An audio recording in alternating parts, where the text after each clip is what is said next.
I signed the papers, Dad, he said. Without looking up from his phone, Martin's hand froze midair, the morning spoonful of oatmeal trembling between his fingers. Across the polished oak table, his son Nathan stood like he owned the place. This house, these walls, this legacy. What papers?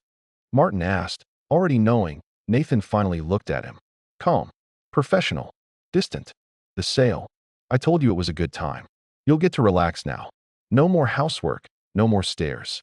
Just peace. Martin glanced around. The breakfast. Nook Mary had painted that soft yellow herself. The staircase where they'd hung the grandkids' drawings. 42 years of living, of quiet dinners and Christmases and stubborn repairs. Gone out, he pushed the oatmeal away. I didn't agree. Nathan smirked, almost pitifully. You did. You just don't remember. Last month, I brought the lawyer. You signed. A cold knot settled in Martin's chest. He had signed something, hadn't he? His cataract surgery had left him dazed, doped up. Nathan had said it was a refinance. Just temporary. Just in case. Footsteps approached. Mary, her robe wrapped tight around her frail frame, her silver hair still pinned from last night's sleep. What's going on? Nathan's voice turned gentle, rehearsed. Hey, Mom. Nothing bad. It's all handled. The buyers move in next Friday. We're taking you both to Willow Glen. I toured it. It's nice. Full-time care, great views. Safe. Mary's mouth parted, but no sound came. Her hand reached blindly for the back of a chair. Nathan's phone buzzed. He glanced at it, thumbed a reply, then added, We got 1.2 million. You should be happy. You'll be comfortable now. Martin stood, slowly, the way a man stands before a war he never thought he'd fight. Get out, he whispered. Nathan blinked. Dad, I said get out of my house. But it wasn't his anymore. Not legally. That night, Martin lay awake, beside Mary, staring at the hairline crack in their bedroom ceiling, the one he'd promised to fix for 10 years. The silence between them was heavy, raw. Mary hadn't cried. She hadn't spoken more than 3 words since Nathan left. He was our boy, she finally said, voice barely above a whisper. How could he do that? Martin didn't answer. Because if he opened his mouth, the shame would spill out. He had signed the papers. He'd trusted Nathan, even after the strange visits, the rushed tone, the lawyer with a smile too wide and a pen too quick. At BY morning, Nathan returned. This time, with Olivia, his wife, dressed like she was attending a luncheon. Sharp heels, fake smile, a tray of scones. I thought we could talk, she said sweetly, placing the tray on the kitchen counter like this was some kind of reconciliation brunch. Mary didn't touch the food. Nathan pulled up a stool. You don't understand how expensive things are, Dad. The market's changing. And Willow Glen has a wait list for people your age. I secured it. You should be thanking me. You stole our home, Martin said. That Olivia's smile thinned. You won't say that when you're sipping tea by the garden and someone else is cleaning your sheets. Nathan leaned in. We still need you to clear out the garage this weekend. Buyers want to see it empty before close. Mary stood, hands trembling, clutching her mug. You're pushing us out to make room for strangers. Nathan exhaled, pretending to be calm. You're acting like we dumped you on the street. It's a retirement community, Mom. No, she said quietly. It's exile. After they left, Martin found the old photograph taped inside the cupboard. Nathan at age 8, beaming, arms around his father's neck.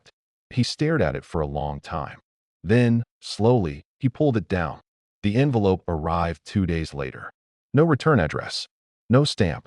Just placed there, wedged between the screen door and the frame, like someone had been too cowardly to knock. Martin opened it in the kitchen, Mary watching from across the table with wary eyes.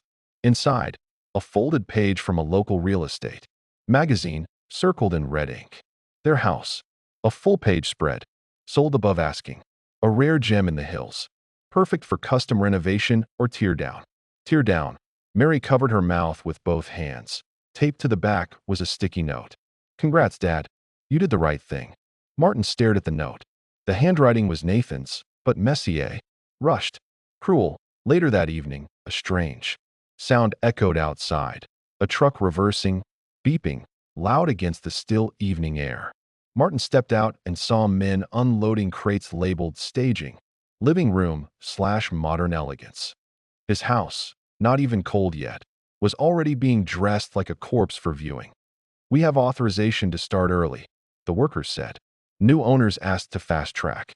Demo teams scheduled in 10. Martin felt something inside him crack.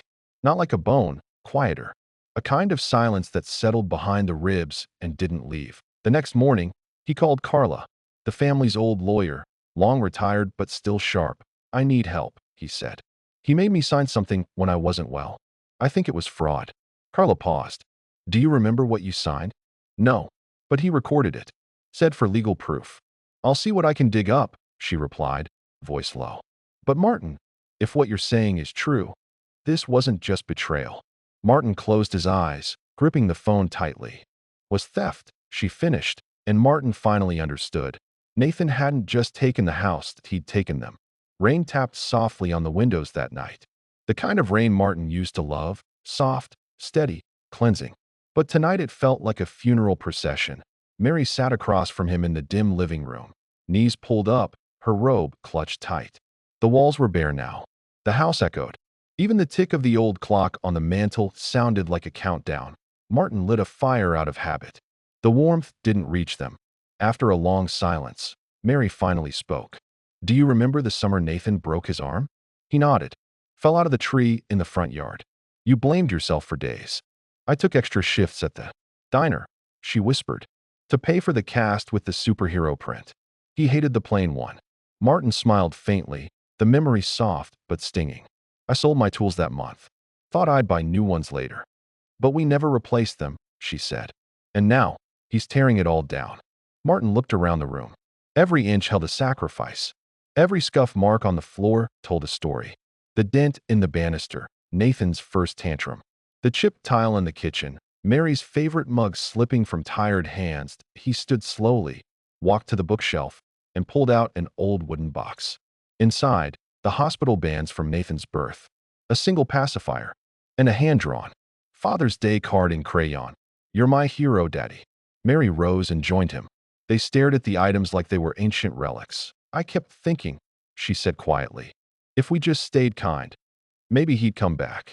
Martin didn't answer. He placed the card back in the box, closed the lid, and set it down, gently. Then he whispered, I'm done saving him. And for the first time in weeks, Mary nodded. 2 weeks later, the papers were filed. Fraud. Coercion. Medical incapacitation at time of signature. Carla had found enough. Nathan's recorded visit, the medication list, the medical records showing Martin's post-surgery delirium. It wasn't airtight, but it was a fight. And Martin was finally ready to fight. Nathan didn't come to the hearing. His lawyer did. Young, flustered, unprepared for the quiet steel in Martin's voice as he testified. Not with anger. Not even with bitterness. Just finality. I gave my son everything, Martin said. He gave me a contract. The judge issued a temporary injunction. The sale was frozen. The demolition halted. An investigation opened. It wasn't revenge. It wasn't even victory. It was survival. Martin and Mary returned to the house that night, still half-packed, boxes lining the hallway. But the lights were on. The fire was lit. And the walls, scarred and old, still stood. They made dinner in silence. Grilled cheese. Tomato soup. The kind Mary used to make when Nathan came home sick from school. They ate in the kitchen, shoulder to shoulder, steam curling from their bowls. There were no toasts. No speeches, just warmth. Afterward, Martin stepped outside. The rain had stopped. The driveway was wet, reflecting the porch light like glass. He took a deep breath, closed the mailbox, and turned toward the street, just in time to see a silver SUV slow down, pause, and then continue on without stopping. Didn't need to check the plates. Mary joined him at the door. Do you think he'll ever come back? Martin looked out into the night, then down at her hand wrapped in his. Not as our son, he said softly. But we'll be here. As who? We are. And together, they closed the door. Quiet. Firm. Home, for now, belonged to them again.